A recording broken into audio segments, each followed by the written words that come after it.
Salam sejahtera, salam Malaysia Madani. Yang berbahagia Encik Wong Shin Won Jonathan, pensyarah bagi kursus OUMH 1603, Kemahiran Belajar untuk Abad ke-21.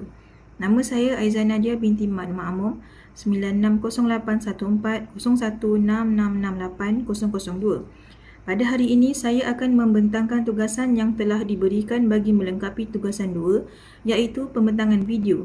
Saya akan membentangkan berkenaan keperluan perkembangan pendidikan digital dan kemahiran yang diperlukan untuk berkembang maju dalam abad ke-21. Untuk poin yang pertama adalah tentang peranan serta tanggungjawab pelajar dalam konteks pendidikan digital. Pelajar seharusnya perlu bijak menggunakan dan memanfaatkan teknologi digital sebagai medium pembelajaran. Mereka harus menggunakan sumber dalam talian seperti e-buku, jurnal akademik dan video pembelajaran untuk menambah ilmu pengetahuan. Penggunaan teknologi ini dapat membantu pelajar memahami sesuatu topik dengan lebih mendalam dan meningkatkan daya fikir kritis mereka. Selain itu, teknologi memberikan kebebasan kepada pelajar untuk meneroka ilmu tanpa batas. Oleh itu, pelajar harus mengambil inisiatif sendiri dalam mencari bahan tambahan, melakukan penyelidikan dan mengembangkan kemahiran mereka. Sebagai contoh, pelajar boleh mengikuti kursus dalam talian yang ditawarkan oleh universiti terkemuka di seluruh dunia untuk menambah pengetahuan mereka. Seterusnya, saya akan membentangkan tentang apakah tanggungjawab pelajar dalam konteks pendidikan digital.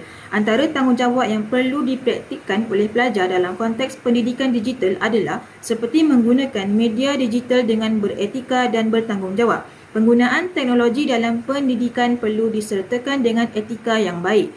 Seterusnya, pelajar perlu bijak menyelia masa sepanjang menggunakan media digital. Walaupun teknologi memberikan banyak kemudahan, ia juga boleh menjadi gangguan jika tidak digunakan dengan betul. Poin yang kedua adalah tentang ciri-ciri persekitaran pembelajaran digital. Persekitaran pembelajaran digital yang berkesan perlu menyediakan akses yang mudah dan pantas kepada pelbagai sumber pembelajaran dalam talian. Sumber seperti e-buku, jurnal akademik, video pendidikan, simulasi interaktif dan kursus dalam talian membolehkan pelajar memperoleh ilmu dengan lebih mendalam.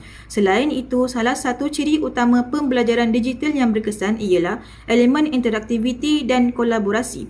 Platform pembelajaran seperti Google Classroom, Microsoft Teams dan Zoom membolehkan komunikasi antara pelajar dan tenaga pengajar berlaku secara dinamik. Seterusnya adalah fleksibiliti dalam pembelajaran. Dalam konteks pendidikan abad ke-21, pembelajaran tidak lagi tertumpu kepada tenaga pengajar semata-mata, tetapi lebih kepada pelajar sebagai pemacu utama dalam proses pendidikan.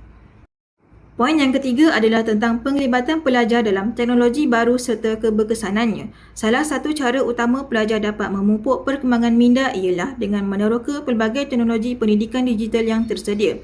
Platform pembelajaran dalam talian seperti Coursera, Udemy, Khan Academy dan edX menawarkan pelbagai kursus yang boleh membantu pelajar memperoleh ilmu baharu dalam pelbagai bidang. Selain melibatkan diri dengan teknologi baharu, pelajar juga perlu mengamalkan kaedah pembelajaran yang berkesan bagi memastikan mereka dapat memanfaatkan teknologi dengan sebaiknya. Antara strategi pembelajaran yang boleh diamalkan ialah pelajar boleh mengamalkan pembelajaran aktif di mana mereka bukan sekadar membaca bahan pembelajaran tetapi juga menggunakannya dalam situasi praktikal. Seterusnya, poin yang keempat adalah tentang kepentingan kemahiran pengurusan emosi dan keberkesanan interaksi sosial dalam pembelajaran digital. Saya akan menerangkan tentang aspek pengurusan emosi terlebih dahulu. Kemahiran pengurusan emosi penting untuk memastikan pelajar kekal bermotivasi dalam pembelajaran digital. Tidak seperti kelas tradisional, pembelajaran digital memerlukan disiplin kendiri yang tinggi kerana pelajar perlu mengurus masa dan usaha mereka sendiri tanpa pemantauan langsung daripada guru. Selain itu, pelajar yang mempunyai kecerdasan emosi yang baik lebih cenderung untuk terus berusaha walaupun menghadapi cabaran serta tidak mudah berputus asa apabila mengalami kegagalan.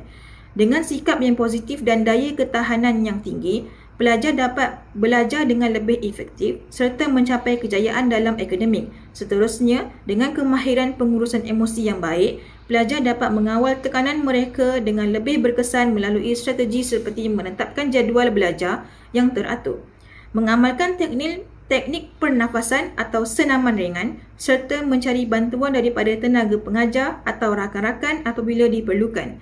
Dengan ini, pembelajaran digital menjadi lebih efektif. Saya akan menerangkan pula tentang aspek interaksi sosial. Interaksi sosial yang berkesan sangat penting dalam pembelajaran kolaboratif, di mana pelajar bekerjasama untuk menyelesaikan tugasan atau memahami konsep yang kompleks.